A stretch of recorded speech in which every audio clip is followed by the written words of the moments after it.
Hello, everybody. Welcome to How to Get the Best Job You've Ever Had in Less than 6 months. Thank you for joining me. This is the first time we're doing this with Zoom webinar, so I can't see people, but welcome, everybody. My name's Alan Stein. I hope you're all having a fantastic Tuesday, and I'm excited for today's talk, how to get the best job you've ever had in 6 months or less. The picture you see on the slide here is me holding an ice cold Lagunitas during my first month at Facebook. Facebook, Zuck, Sheryl Sandberg was there. They flew me and hundreds of other noobs out to Menlo Park to get indoctrinated into their culture with lots of food, beverage, and swag. They have that image on the sidewalk there down their Main Street, USA, which is modeled after Disney World. And it was quite good to be there. Before I get into the slides, I just want to share with folks that I sometimes tend to ramble. And because of that, I'm going to be looking at some of my notes on my screen. So you may see my eyes dart back and forth. It's not because I'm not paying attention to you.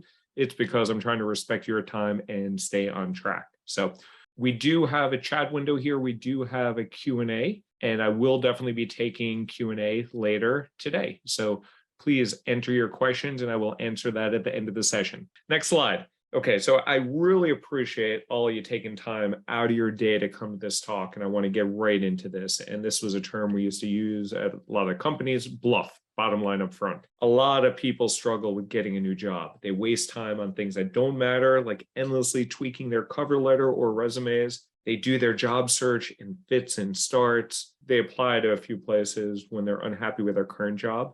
Maybe they go on an interview or two, but they get no offers. And then they go back to doing nothing for the next few months. In fact, lots of times people don't even know what type of job that they want. They just know that the job they have now ain't it, which is totally fine. Look, if you don't have a real plan or a true strategic target yet, totally cool. You can only start from where you are.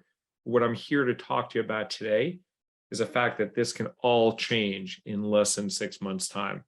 There's a specific path to get clear on the type of job you want and then methodically take actions to get it before next summer. And I say next summer because this isn't going to happen overnight. It will take some time, but you will have a job by next summer, a great job, a job that's not just a lateral move or a little step forward, but a job with work that you enjoy, where you're making tens of thousands of dollars more than you do now, if not more than that. And this isn't about luck. It's not about hope. It's not about maybes, but I'm talking to you about a definitive, proven system that will work if you follow it. And I want to emphasize this too. This is a system that you can learn. It's learnable. Career acceleration is learnable. I did not pop out of my mom's womb innately knowing how to land a $500,000 director and VP level jobs. Everything I know today, I learned, I practiced, and continuously improved at.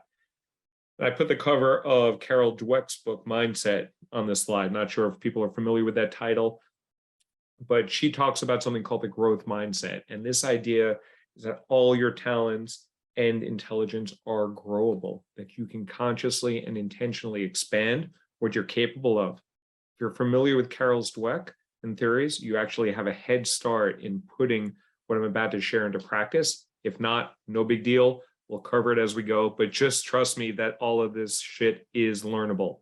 So if you're willing to challenge yourself, to rethink old beliefs and try a new system, I can pretty much guarantee that you're going to get the best job of your life within 6 months. And if that sounds nuts, don't worry. I'll show you what I mean and leave time for Q&A at the end. Hope that's cool with you. If not, you can drop off now, but hopefully folks will stay here. Now, before I get into the details, let me say this. The reason I can confidently say to you that there really is a guaranteed way to get the best job you've ever had in 6 months is because I've done it over and over again. I've had nearly a 30-year career in leadership at Google, Facebook, Salesforce, American Express, Tableau. I've also worked on Wall Street, venture capital, baseball, consumer packaged goods, and in multiple startups. Throughout that time, I use this system that I'm about to share with you to go from manager to director to VP to global department head in about a decade. In fact, by the time I left my last job at Salesforce, I was making over $500,000 per year. I actually posted that W-2 on LinkedIn. If you follow me on LinkedIn, you will see what I made there. And I've hired hundreds of people, so I know what companies look for in candidates that they're about to pay significant salaries to. And not just salaries, there's more than the compensation than just the salary. I've interviewed as a candidate myself at hundreds of companies. All this is to say is that my system for landing the best job of your life didn't come from my gut. It isn't an untested theory. I didn't make it up after doing shots at the bar. And actually, I don't even like doing shots. I like to drink, not shots. But this all came from my own experience. This is what I've seen work for myself and my clients. Something else I want to share with you today is outside of my qualifications, is that accelerating people's careers isn't just the way for me to earn some coin. It's my mission. Somewhere along the way, as I began helping friends and family members get into great companies and open doors that were previously closed to them, I became obsessed with this. I recognize that the job search is confusing for many and it's a real systemic problem around the world. So I started Kadima Careers to give people the tools and insights to confidently take control of their professional destiny. That's really what this is all about. You can see some of the results I've helped people get here on the screen, and you can see that people who work with us increase their average annual comp by $108,000. All the work with our clients is built upon this proven system that I'm going to share with you. I know some of you like to see names and faces rather than just numbers. So before I go further, let me share a few success stories with you so that you can rest assured that my system works for people besides just me. Harold here, he reached out to me while he was at MBA at University of Rochester, seeking advice to get into Salesforce. I gave him some tips, and while it didn't work out for him at Salesforce, he took my advice of putting eggs in multiple baskets and landed an even better role at Amazon, where he is today. Anielle, she went from a consultant in Massachusetts to like at a second-tier consulting shop to a program manager at Meta with $80,000 more in compensation.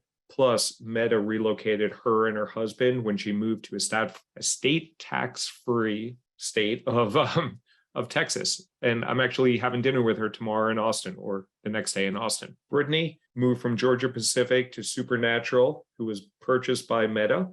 And there was some uncertainty with that deal. Actually, I'm not sure if it closed yet. Apple happened to become all of a sudden attracted to her after she updated her LinkedIn profile. Now she's at Apple and she's more than doubled her comp from when I first met her. And the next person, he doesn't want me to use his name. He went from a VP at Genpact to a program manager at Microsoft, making $150,000 more. He updated his LinkedIn profile and Google came calling. And now he's a product manager at Google, which is one of the most sought after titles that you can get at one of the most sought after companies, earning $250,000 more. So he's making about 3 times as much from when I first started working with him. So there are some details. First things first, though, in my opinion, the most effective way to get the best job you've ever had in a short period of time is to focus on the big tech companies, not just the FANGs. And if you don't know the term, Facebook, Amazon, Apple, Netflix, Google. If you want to work there, though, totally possible, and you should totally aim for those. But also companies like Stripe, Twilio, Microsoft, Airbnb, Intuit, VMware, and lots of other tech players. And there's several reasons why I suggest this, why I encourage clients to focus their job search on established tech companies, and I'm going to share that with you now. So you don't need to work in tech, but you should want to. And the reason why, these are some of the most respected companies in surveys. If you look at Glassdoor, which is a pretty decent service that gives you a good understanding of employee sentiment, these companies treat employees really well, and I'll share a little bit about that soon. They pay employees really well. They're hiring a lot still, despite some of those headlines. And these companies talk a big game about diversity. They're not walking the talk yet, but they do say they want to hire Black. They do want to hire Latinx. They do want to hire women. So they are talking a big game, but they do have a ways to go there.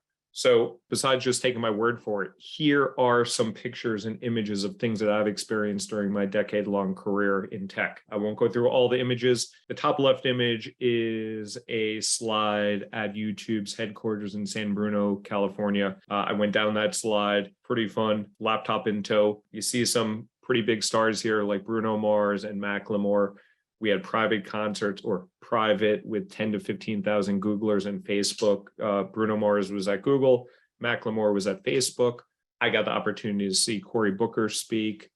He was fantastic. It was while he was still mayor of Newark. I also had the opportunity to fall asleep during Deepak Chopra's talk. Not just me. He was actually not the most engaging speaker, but he earned a lot of money from Facebook while I was there. You also see some pictures here of me and my wife when Facebook flew us out to Dublin. You see a menu there with Mr. Burns. You get great food, ridiculous food at these companies. You see me playing beer pong, and there's a picture of me while I was at Tableau and Salesforce in Austin, Texas, taking my team on an offsite, going axe throwing with beer. It was dangerous. Fortunately, everyone came back with their limbs intact. So these are just some of the intangibles. And the coolest thing was Disneyland there on the top left corner. When I was at Google, we kicked everyone out of the park at 7 p.m. and shut down the park just for Googlers. It wasn't even all Googlers. I think it was just sales Googlers. So it was about like 20 or 30,000 people there or so that were able to attend. We had the whole park to ourselves, no line on Space Mountain, beer, wine, all that cool stuff. So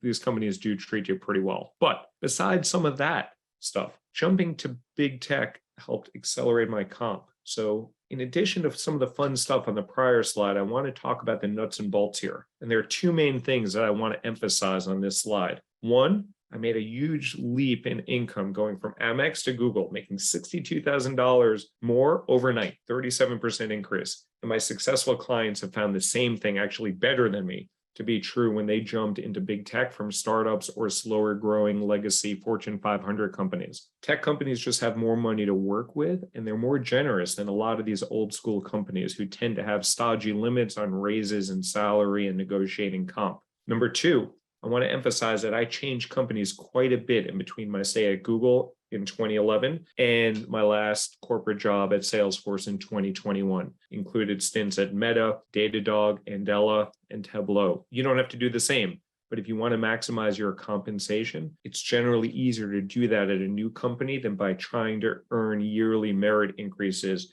at a single company. But that's a topic for another day that I'll be doing a jam session on in the future. So we just talked about how I accelerated my compensation by jumping into tech, but who gives a shit about me? This isn't about me, it's about you. So what I have on this screen is a fictional example where we're going to assume that you're making 100K a year. I know not everyone's making that, but let's just assume that for the sake of argument here. Let's say you're making 100K before big tech, and maybe you're at a startup or a Fortune 500 company or wherever you work. Your compensation, if you move over to tech, you will get a big jump in your compensation. I've seen it time and time again, and I'll show you some data where median comp is just higher. And then if your compensation rises at 8% compound annual growth rate, which is fairly standard outside of tech for someone who's doing pretty well, then 10 years from now, you'll be making about $216,000 in 2032. That's not bad at all. Maybe you're sitting there thinking, hell, I'll sign up for 216K. I get that, 100% get that. But look at what could happen if you jump to big tech instead of staying on your current path. In that scenario, your compensation would instantly jump in that new role, and then your compensation rate of growth will accelerate. Let's say it goes to 13%, which was my result. Now, that might not sound like a massive jump going from 8 to 13%, but let me tell you, so what? Instead of earning $216,000 in 2032, you'd be making $451,000. That's more than double your current trajectory outside of big tech. And over the course of a decade, you could earn $1.2 million more. It's money you can use for your retirement funds, your kids' education, your education, that amazing trip to Bali you've been dreaming for, to give to charity, however you want to use that money. And as I'll show you next, these type of numbers are not pie in the sky fantasies. They're very realistic financial targets for employees in the tech space. And now for those folks that answered the poll, where most people think that the median income at Google was $196,000. Sorry to spoil it for you. 16% of people got this right, but the big tech companies flat out pay people better than the Fortune 500s and startups do. I'm emphasizing this because it's literally the foundation of my entire system. In order to get paid what you deserve, you need to set your sights on those companies that can make your dreams a reality. What I'll share in the next several slides will work to help you get a job at a non-tech company as well, or at a startup, but you'll almost certainly make less money and have less growth potential than you would if you apply this system at these big tech organizations. And for those of you that haven't taken stats or don't remember stats, let me emphasize these numbers further. I want to make it really clear what a huge opportunity there is for compensation-wise in big tech. When I say median salary at Google is about $296,000. What does that mean? Well, it means that there's currently about 175,000 people at Google. So more than 87,000 employees at Google right now are making more than that $296,000 figure. That's enough people to fill MetLife Stadium, home of my 5-1 New York Giants. I don't know how they're doing it, but they're 5-1. And currently there are nearly 2,500 open roles at Google today. I checked this yesterday, and I think it was 2,495. While all of those roles won't pay above the median, if we assume only 25% or a quarter of those exceed the median, we're talking about 600 lottery tickets out there, prizes that will pay you $300,000 annually, along with healthcare, retirement savings, and career growth opportunities. And in the case of Google, you're going to get free, delicious food as well. And these are roles that you yourself may be capable of getting. And this is just one tech company we're talking about. And there's hundreds of companies, great companies out there. Let me point out, by the way, that you don't actually need to have tech skills to work in tech. Now, of course, if you happen to be an engineer, a SWE, though they called it a Google software engineer, or SDE at Amazon, obviously that opens up a lot of opportunities for you. But the fact is about 2/3 of the roles at these established tech firms are non-technical in nature. That means if you're a project manager, a program manager, an ops professional, a marketer, a salesperson, someone in HR, or someone with a product background, you can find a great paying role in big tech with these same skills that you're using today. That's why I talk about getting a job in tech as opposed to a tech job. I really want people to understand, whether you end up working with me or not, that big tech is a place where you can thrive, where you can earn more money, work on cool projects, and change your life for the better, even if you're not an engineer and don't know how to code. So do not rule yourself out because you don't have tech skills or that tech background. It's not necessary. And remember, I'm living proof. I didn't have a tech background when I got into Google. You don't have to either. And hell, my SEO sucks. If anyone tried to look for me on Google, I'm paying people to help with my LinkedIn ads right now. And I'm still trying to figure out how to manage my own damn website. And despite my time at Salesforce, I'm not even using their products, but rather paying experts to help me scale my CRM, customer relationship management software, with HubSpot instead. So I just told you why you should focus your careers in the tech industry. Now I'm going to tell you why now is the right time to accelerate your career. There's an old Chinese proverb that says the best time to plant a tree was 20 years ago. The second best time is now. Makes tons of sense. Well, this pasty white Brooklyn dude has this proverb to say, the best time to look for a job was 6 months ago, where you'd probably be in that new role. The second best time is now. And here's some data to back that up. These are numbers that Kadima tracks on a weekly basis. Right now, 339,000 jobs open at these great tech companies. There are 35 companies out of the top 100 that we follow that are hiring more this week than they were last week. The median number of roles open at these top 100 companies, 722 roles open. LinkedIn just opened up 654 more roles than they had the previous week. So there's lots of opportunity out there. Don't let the headlines scare you away. I think the companies probably want you to be scared away because they want to stop the great resignation and the great reshuffle, because you being a free agent and you taking ownership of your career is not in the best interest of the company, which would rather have you stay at that company. So assuming that you're now convinced that this is the time to be looking for your next great role, I'll now share with you exactly how the big tech companies really recruit and hire new employees. And once you grasp this, you can systematically structure your actions in a way that optimize each stage of the process until you start getting job offers that amaze you. Again, I've done this many, many times from both the inside and outside, so pay close attention. I work for 21 companies, 29 different roles. And these are the actual hiring dynamics and insights that you need to understand. And while I'm discussing big tech recruiting methods, this applies to virtually every highly attractive company that generates lots of candidate interest. So right here is how companies recruit.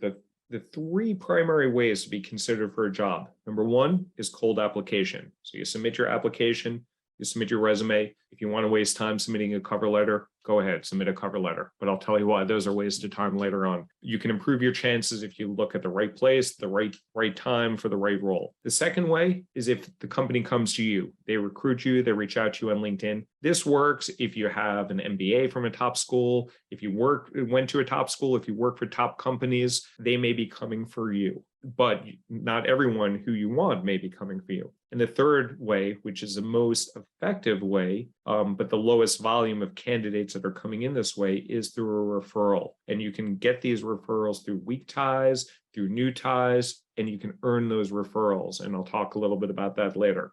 And just to give you some context, probably most people in this room have gotten jobs, either their current job or past jobs, because of connections and a network.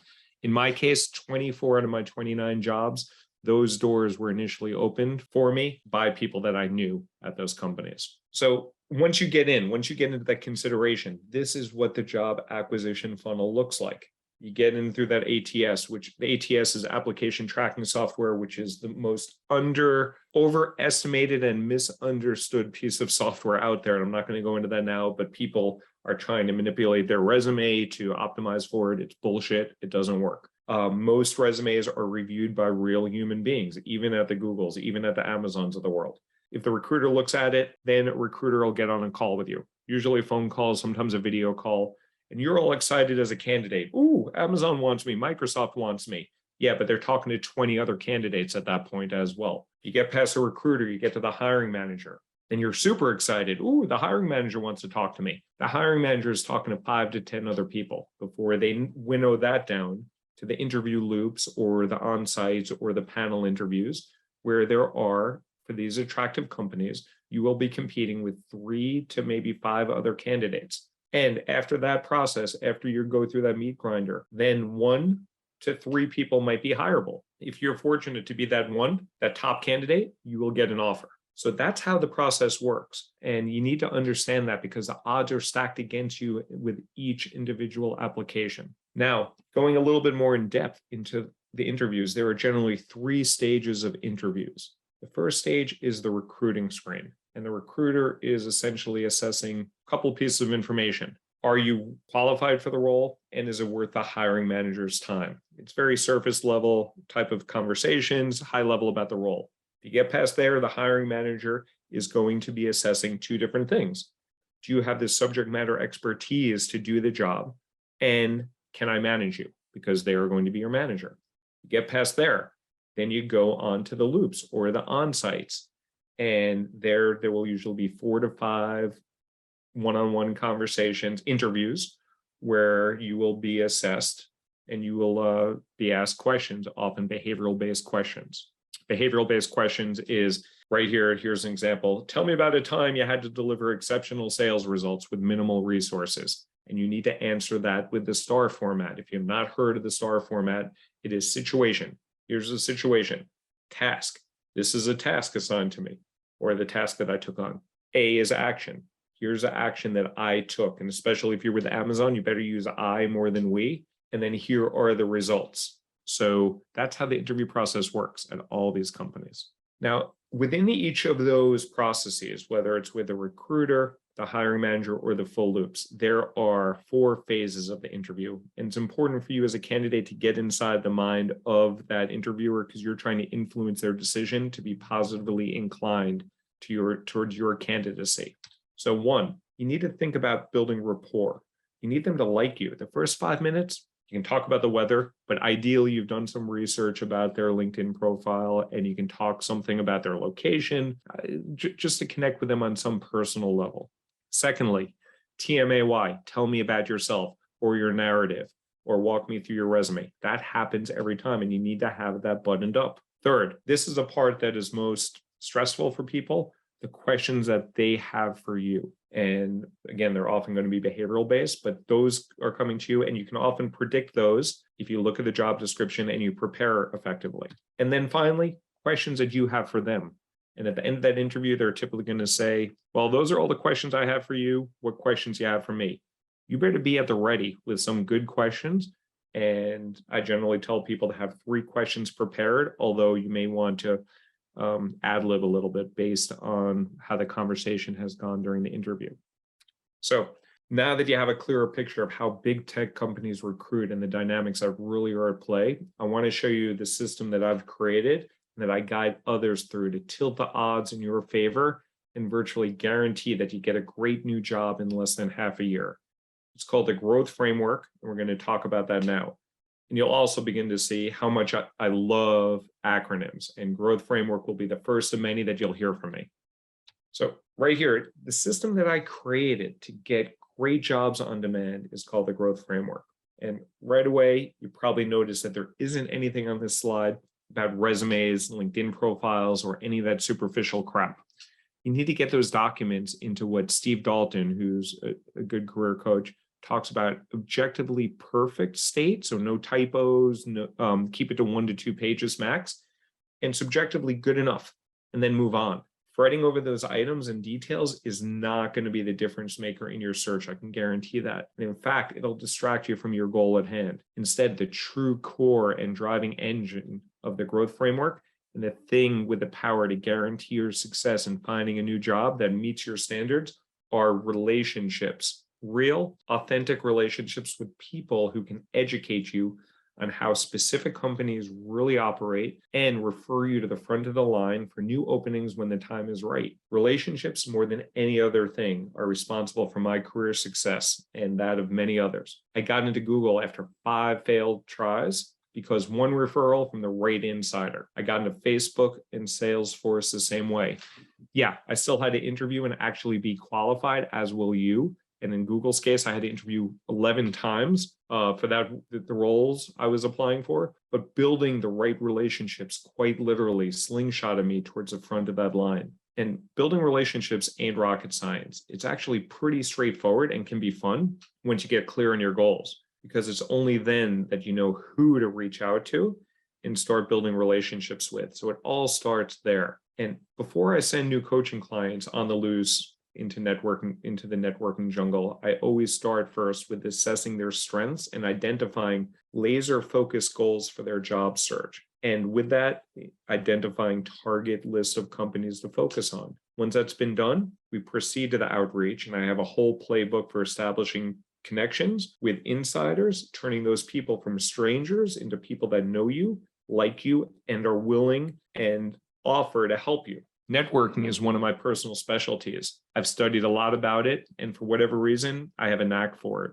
I've learned what really works in getting people to talk and open up. You don't start by saying, hey, can you refer me for this program manager role at Spotify? That's the opposite of how this works. Just like you wouldn't walk into a bar, go up to the first good-looking person and ask them to marry you. It's the same thing here. Something else that I think is really important to have to talk about for a moment with regard to networking is that everybody has a network. You have a network right now. I do work with all of my clients on growing their network because your network can and should evolve for the specific job search goals that you set. But I've never had a client who is starting from zero. We all have a network. Every single one of us has contacts from past jobs, from family, from friends, from all different nature, all different walks of life who can help us make our next big move. And I get a lot of joy out of helping my clients activate the network that they already have. But it's not all about the networking. The growth framework also hinges on timing. There are certain times that it makes the most sense for you to apply to certain roles. Some of the timing depends on when these roles become available, but it also depends on how prepared you are to interview for those roles and to answer the role-specific questions that will come your way during the interview loops. The more practice you get with the growth framework, the more of a gut feel you develop for knowing when to strike and apply for the roles you want with maximum odds of success. Now, as you start practicing with the growth framework, your resilience is going to be tested. It just is. I'm going to talk more about that on the next slide, but I'd be remiss if I didn't mention the fact that it takes a pretty damn resilient person to do what I'm describing here, to apply to lots of roles, to reach out to lots of people. Most people don't and won't do that. As a result, they never get the interview repetitions that they need to become a confident and savvy job seeker. Why? Because they see every stumble and falter in the job search as a personal failure. If they reach out to someone who works at one of their target companies and that person doesn't respond, they feel like I failed. Or if they interview poorly for one particular role, same thing, I failed. This goes back to the growth mindset stuff that I talked about at the start of the talk. It takes a resilient person to know full well upfront that not every action you take is going to work, but you need to persevere anyway. And you'll get better because of that. Knowing that the growth framework works will take you to success ultimately. And if you keep at it, it always works. That's what I love so much about the growth framework. If you have the resilience to work this system and you correctly interpret the feedback you get along the way, it's impossible not to receive lucrative and exciting job offers. The more you work the system, the more you tilt the odds in your favor until the offers start rolling in. And of course, once you start getting the job offers, there are levers that you can pull in the negotiation process to significantly boost your compensation. That's a whole nother topic, which is beyond the scope of the talk today. I want you to know that those levers exist. And if you've been afraid to negotiate in the past or you aren't good at it, this too is a skill you'll learn. And in fact, if you execute the previous phases of the growth framework with skill, companies will often be very willing to increase their initial offer and pay you more. By the offer stage, they're going to want you. That gives you the leverage, and they're not going to let an extra 10, 20, 50 grand get in the way. And I've seen people make as much as $143,000 more through negotiation. So the critical thing to understand is that this entire growth framework is powered by actions that you take that compound for you and build momentum towards interviews, offers, and more money. This way, you're not dependent on luck anymore. In fact, you can say that the growth framework is about increasing your surface area of luck by clarifying your goals, building relationships, and working the system to a point where landing you a great job is an eventual certainty. And then in my coaching program, I hold people accountable for making constant weekly progress in each of these areas. So there's never a day when your search is not moving forward. And I'll talk more about that in a few minutes. But let's address something that's likely on your mind right now. If everything I shared with you about the growth framework made you think that's easier said than done, you're right. This isn't a casual pursuit. We're not going to be throwing a coat of paint on your resume and have a magic bullet. My work with clients is grounded in a fundamentally more data-driven and rigorous approach to the job search. And what really my take-home point from this entire talk is, if you want a great job that pays you well and raises your potential as a candidate for bigger and better roles in the future, it's going to take more time and energy than how you've landed jobs in the past. I've been told by marketers, friends, to make my system sound easy and effortless, but that's bullshit. I'm not going to lie to you. I'm not here to sugarcoat things. Whether you pursue the growth framework on your own or you get coaching with me, this is going to take real work over a sustained period of time. And I don't want to work with people who think this is going to be easy. I want clients who understand what lies ahead and works the system anyway, because they know that even if it's hard, it will actually work. In fact, let me just tell you, speaking about what lies ahead, here's a little preview right now. You're going to get rejected from roles that you're perfectly qualified for, and they're never going to tell you why. You're going to have lots of conversation with people that are purely designed for you to learn and build relationships. And most of those are not going to lead to a job offer and not even an interview. You will have job interviews where you totally bomb and embarrass yourself. Write it down. I can guarantee that will happen. But as you gain practice in the growth framework, a transformation will take place. And like one of my clients who went from unemployed to a $160,000 job at Amazon and now is making $250,000 as a senior director of product management at ADP, told me after working together, he said, you will have acquired the skills of accelerating your career with your own actions. So this is really about empowering you with the right actions to get the results. The alternative to using the growth framework is what you see on this slide. I'm guessing some, if not all of you, are pretty familiar with these experiences. When you don't have a structured plan for your search, you become subject to the chance and chaos of the job market. You get tossed around like a piece of space debris, thrown about by solar winds, no control, no power, and the worst thing, no agency, no control.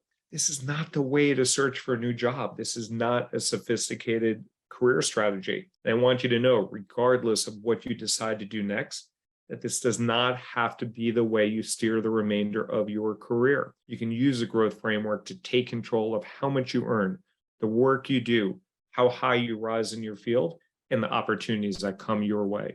Before we go to Q&A, which we'll definitely have time for, I'm going to spend a few minutes talking about how I can help you put the growth framework into action so that you can literally and truly get the best job you've ever had before the end of April. And if April sounds like a long time, I'm setting your expectations right that the job search typically takes 3 to 6 months, and April is 6 months from now. So here's the deal. If you want to take what I shared with you today about the growth framework and go off and execute it on your own, awesome. I'd love if you email me sometime to share how your search is going. However, as you might imagine, there's a lot of nuance and detail to this. Executing the growth framework effectively is challenging. To really customize it for your own goals is going to be hard. And making it work for you is what I help do. So that's why I want to tell you about the November Career Accelerator Program. And here's acronym number 2, KCAP for short. KCAP is our personalized coaching program where I take a small group of people through the growth framework that we just went over. In KCAP, I personally guide you through each phase of the process, establishing your goals, creating your list of target companies, positioning your strengths, reaching out to relevant and connected insiders. And I even give real feedback on actual interviews that you have. And trust me, that is so much better than mock interviews. And I've gone through mock interviews, those are helpful, but real interview feedback is priceless. You get my hands-on help with every step of the job search journey until it reaches a successful conclusion. And if you follow through on the specific weekly actions that I lay out, I guarantee the results. Meaning if you don't get what you agree is the best job of your life within 6 months, you can ask for a full refund, or you can remain in the program indefinitely at no further cost until you get that great job. Your call. I'm the only career coach that I know of offering such a guarantee at all, anywhere. That's because I know for a fact that if I guide you through the growth framework, you're going to get a great job, plain and simple. I can make this bold guarantee because the system fucking works. Let me show you everything that you get on top of the results guarantee as a KCAP client, because it's a lot. As soon as you become a KCAP client, you get instant access to my video-based course. It's called the Kadima Job Acquisition Method, acronym number 3, KJAM for short. In this course, I break down how I grew my career and compensation to more than $500,000 a year. The entire growth framework we just talked about, establishing your goals, selecting target companies, activating your network, reconnaissance and rehearsal for interviews, maximizing comp in negotiations. You get detailed advice on everything with templates, scripts, how-to that bring it all down to earth. All my clients start by completing this course. This way, when we have our first one-on-one coaching session, you're intimately familiar with how I'm going to help you land your next job. Completing this course alone will put you ahead of 99% of other candidates, simply by absorbing the principles and practices inside. This is the foundation of the work that we'll do together. The KJM course, sold separately, is $1,000 value, but it's included when you become a client. You'll also get to attend office hours with me and select other KCAP members twice per week to ask me questions and get guidance on the phase of the job search that you're currently in. This way, no matter what's going on in your job search, you're just a few days away from getting my input to get you unstuck and take advantage of fresh opportunities. Over the course of the 6 months, you'll have about 50 of these office hour sessions. You don't need to attend them all, but you are welcome to, and those are worth about $10,000. They're included when you become a client. On top of the office hours, you'll get 6 one-on-one coaching sessions with me personally. You can book these anytime during the 6-month period of KCAP. In general, I advise clients to set the first one up as soon as you join KCAP so we can get together and get clarity on your goals. And as for the rest of the sessions, you can use those during pivotal moments in the job search when you need in-depth feedback and support. During these sessions, we can prep for an upcoming interview, improve your resume, nail your narrative, or anything else you think you need. And often I'll suggest areas that I think you need. These 6 one-on-one sessions that you get with me are worth at least $3,000, and they're included when you become a client. Now, I understand full well that there'll be times when you need a quick answer now. You'll have questions that can't wait for the next office hours, or that aren't a big enough deal to use one of our one-on-one sessions for. Don't sweat it. As a client, you'll have virtually unlimited access to me via email. And I say virtually because I don't want 50 emails a day from you. I don't think you'll need to reach out to me 50 times a day, but in general, I'm super quick on email. Anyone that knows me knows that I got to probably actually figure out a way to take myself out of my email inbox. And your 6-month-long access to me via email is worth about $7,500, yours at no added charge as a KCAP client. I'll also get on calls with you during urgent needs like negotiations. There's not that much urgency, honestly, in the job search. Like people think that things are urgent. It's a slow process. I can tell you, it's frustratingly slow. Also, when you're ready for an introduction to someone at your target companies, I'll open my network to you. Over the course of my career, I've built a broad and deep network of contacts throughout Silicon Valley. If you can name a big tech company, chances are I know at least one, if not multiple decision makers there. I'm not going to give you my LinkedIn password, but suffice it to say, I've got your back.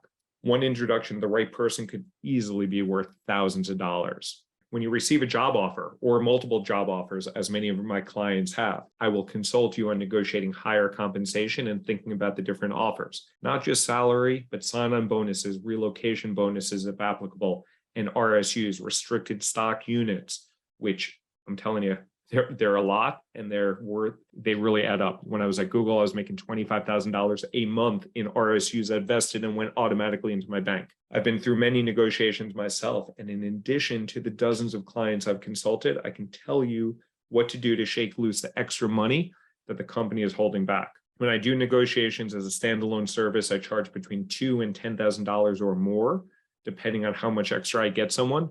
It's all included in KCAP. If that's not enough to accelerate you towards your next awesome job, I also bring experts in from the best tech companies to provide additional perspectives and expertise. And I give you access to hundreds of real secretly recorded job interviews I went on myself, so you can see what worked and what didn't, including my entire process that I recently went through to land a $425,000, $333 job as a business ops leader at Amazon. So I just got that offer couple of months ago. I'll have guest speakers with illustrious big tech backgrounds, including Amazon bar raisers, folks from Google, Facebook, and so forth. The combined value of these extras alone is well over $5,000, and you get them for being part of KCAP. And look, even if you quibble with the dollar values that I'm assigning to these features in the coaching program, what's absolutely clear are the benefits. My clients on average increase their annual compensation by $108,000 within 6 months. That's why I'm confident enough to guarantee your success in this program. Actually, let me clarify that. They make $108,000 more after working with me. Usually their first job offer is within 4 months, but I have multiple people that have done multiple hops. That's why I'm confident enough to guarantee your success in this program, because unprecedented support, insider insights, and proven strategies that I bring to the table have worked over and over and over again.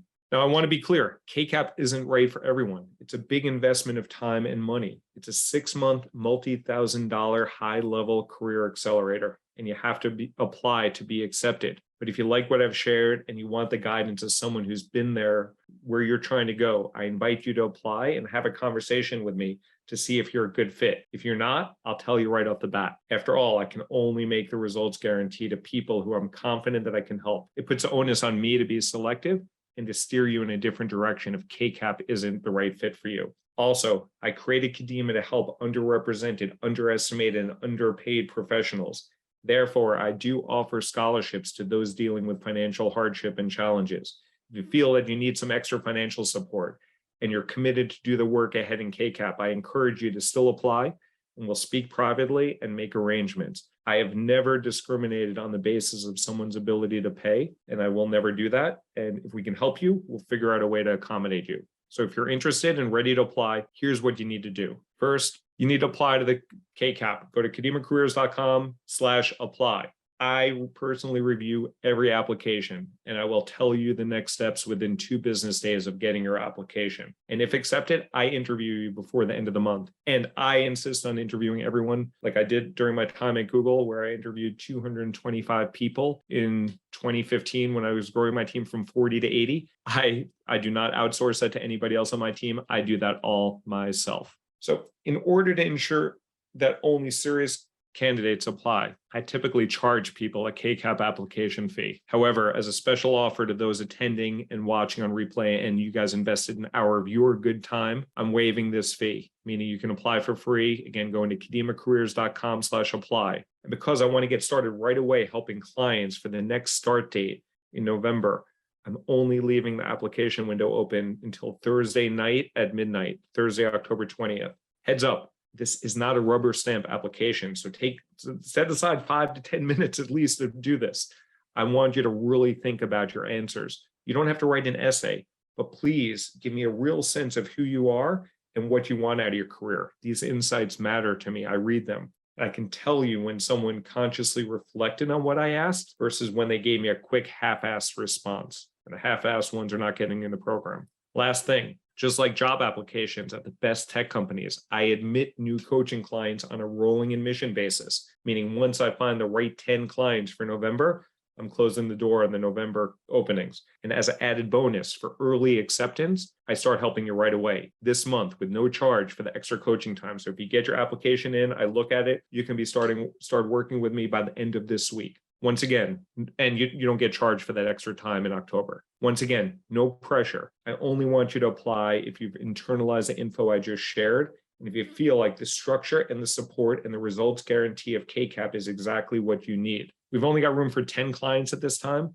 Beyond that, I can't give each person the one-on-one support that I insist on. So that's what I have to offer you. I think you know if this is right for you, and you're welcome to apply between now and Thursday night. And with that, I'm going to move on to Q&A. And I talk longer than I expected, so I might go a little bit over here for people that want to stay a little bit longer. So with a Q&A, let me keep this slide open for the Q&A. And I think I have some questions. Oh, I have 17 questions in here. And I see that some people are putting questions in the chat. If you don't mind putting them in the Q&A, that will help me organize better. That's where I'm going to go to first, the Q&A. So will I record this talk? Yes, and I will send it later. So that's from Jose. Are there any specific skills we should be focusing on upgrading to maximize our chances? No, my system is like you play to the strengths that you have. Don't worry. The skills that you should focus on are identifying your target companies, building that network, building authentic relationships. Those are the things that are critical, and preparing for the interview. So those are some skills that I suggest that you work on. Dennis asks, how do I see inflation and recession affecting your advice? Well, inflation means you're probably going to get higher comp. Recession means that there are less roles out there. However, there are still 350,000 roles out there. And I've worked through recessions in the past. I'm old.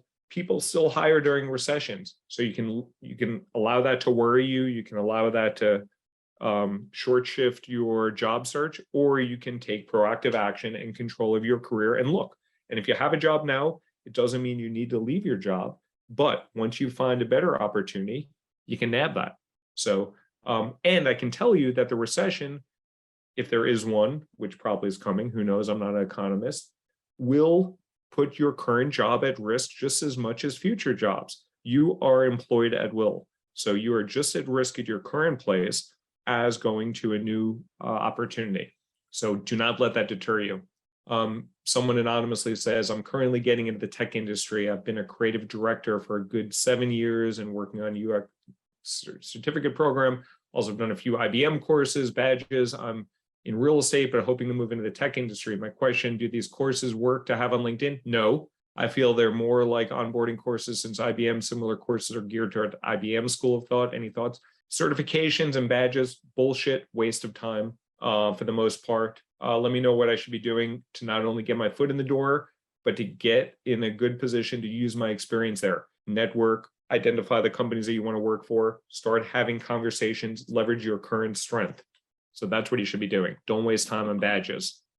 Next thing, Vando asks, when I mention salary figures, are they always based as a formal employee salary or is it a self-employed consultant? How do you measure annual income? I measure annual income. I'm based in the US. We have a tax form called the W-2. I look at my W-2. I look at whatever money hits my bank account. That's how I measure compensation. So that's what I look at, whether it's salary, whether it's bonus, whether it's sign-on, whether it's RSUs at vest, it's all cash. It all pays for my mortgage. It all pays for my kids' education. It all pays for my retirement funds. As a 50-year-old COO looking for my next position as a COO, what would be a good strategy here? I would not focus on the title. I would focus on things that are like important to you. So if being a COO is important for you to have agency and control, you should look for jobs where you have agency and control. And if operations is your strong suit, you should look at operations roles. But again, the strategy is not any different. Identify your target companies and then start reaching out to those people at those target companies. Look at the open roles, look at the roles that fit you, and then apply, and then continue to apply and work those reps. How do I speak to ageism and diversity bias, whether it's in an interview or masking the resume to ensure the experience does not say old guy? So ageism, I don't know if people know how old I am. I'm going to be 49 in 2 weeks. ageism, I don't know if that hurts me or hinders me. I actually think it helps me, but whatever. People are going to make subconscious decisions, but I can tell you that you will be considered because of that. And diversity bias, yeah, there's huge issues with diversity and not getting diverse candidates in. And I have another talk on that. But my system circumvents that. If you identify the roles and if you understand how the job search works and how the job acquisition funnel works, you can navigate through that and you can overcome that. And if you are a diverse candidate and you actually get to speak to a human being, there are often times when it's advantageous to you at that point. The challenge is getting in front of that human, getting in front of those people to talk to.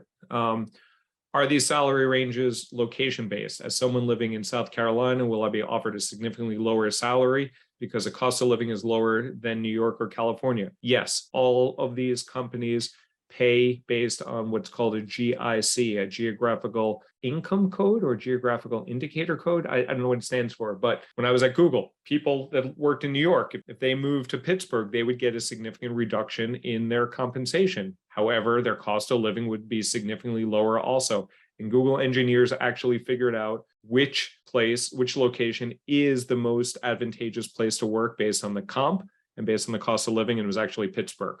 So yes, you will get paid differently, but the cost of living is different as well. Almost every company does that. And for relative information for me, I was based in New York all these times. So my compensation is based in New York, and my last salary comp at Salesforce, which was north of 500,000, doesn't go as far in New York as it would have gone in South Carolina. And I probably would not have got paid 500,000 plus in South Carolina, but I would have probably had a lot better, more savings. Relative to banking manager, director, and consulting partner compensation, how does tech compare? It is common knowledge that banking, consulting, and tech pay exceptionally well. Well, I showed you on the previous slide what tech pays. I used to work in banking. I used to be an equity analyst. I work with bankers. People go from Goldman to Google. There's a reason they're doing that. So you can earn lots of comp in tech. Would this work for someone outside of the US? Yes. I work globally. I work anywhere where big tech companies hire.